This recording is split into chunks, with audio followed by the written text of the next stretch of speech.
The top 5 reasons why I both hated and loved going back to school are as follows. Number 5, homework I hated.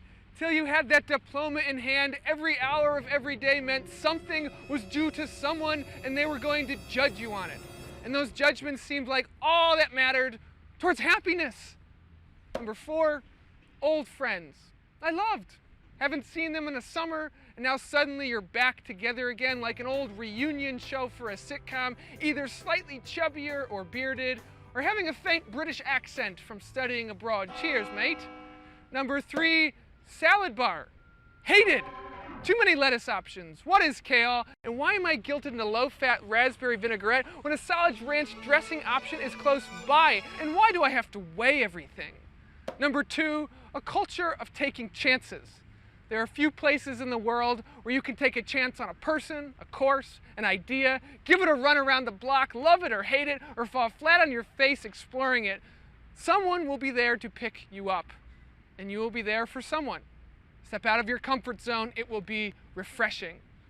Number 1, reinvention and growth. Breathe in the air and know every day there is an opportunity for renewal, for change, for hope, for new beginnings.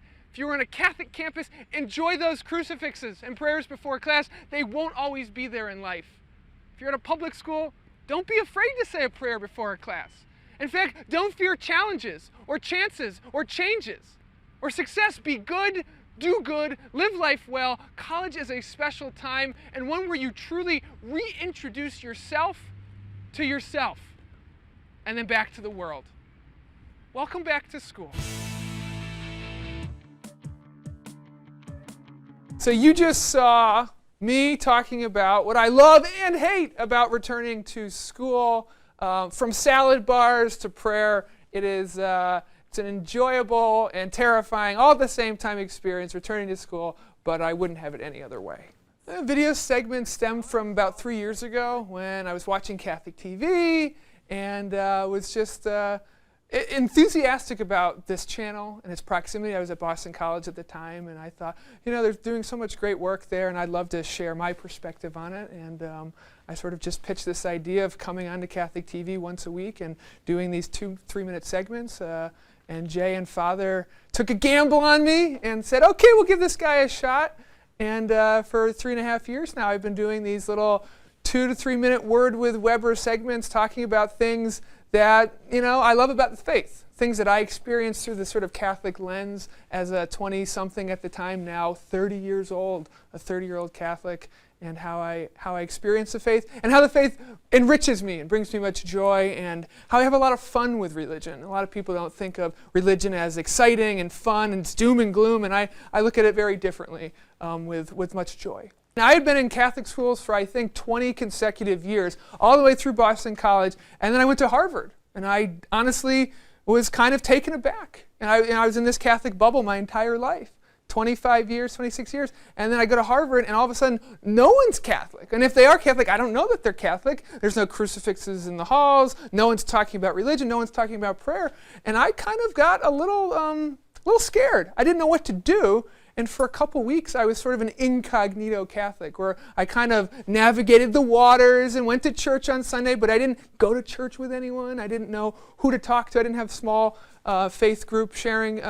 So it was tough. But after a while, you sort of get used to that environment. You figure out places that are great places to worship. You figure out the churches. You figure out what Mass times are good.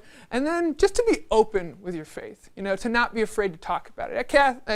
At Harvard, not many people talk about faith in the education school. If I was at the divinity school, it would be a different story. But at Harvard, the ed school, no one's talking about religion. They say, don't talk about religion, don't talk about politics. And I kind of took a risk and talked about religion. And it afforded such great conversations. People are, oh, you're religious. Hey, me too. Let's talk about it. What are you? I'm Catholic. Oh, I'm Baha'i. I don't know anything about the Baha'i faith. Tell me about it. Or I'm Jewish. Tell me about your faith. And that's the best way to learn about faith. And that's what I think is great about college. You're part of these communities that are diverse, people from all these different walks of life, these different ethnic backgrounds, religious backgrounds, socioeconomic backgrounds, and you can all share your own faith story, your own story, personal story, through your own views through conversation rather than going online and Googling, what is a Catholic? Who is a Catholic? I'll tell you what a Catholic is. It's me, and here's my story. When I was I've never been on super shaky ground with my faith, but when I went to Harvard, I didn't really know what to do, and none of my friends were going to church, and if I was going to church, I wasn't telling anyone, and they go, you want to come to brunch on Sunday? And I go, sure, and I'd go to the Saturday evening mass so that I could still go to brunch with my friends, and I wouldn't talk about it. And, it's interesting. My parents never, ever told me I had to go to church. They never hit me over the head and said, you have to do this. This is really important. If you don't do this, you're going to go to hell. Or if you don't do this, we'll never talk to you again. They've always just modeled what it is to be a good Catholic. They've modeled how they are happy with their Catholic faith. And I guess that's kind of how I've always experienced my faith life. They've never told me what to do, but they've showed me what to do. And that's why when I got to Harvard, where I was on a little shaky ground, they never called me up and went, Matt, are you going to church? I think if they had done that, I'd be like, maybe, don't tell me I have to go to church, and I would have maybe resisted. They trusted me. And I think, for a lot of parents out there, it's tough. You send your kids off to college, maybe it's not a Catholic college, and you worry that they're going to lose their faith. But think about all the times that you've modeled your faith to your children. You got to hope that investment and all those times that you've shown that do pay off. And there may be times when kids stray away. There have been times, don't tell my mom this, there have been times in my life where I've missed a Sunday Mass.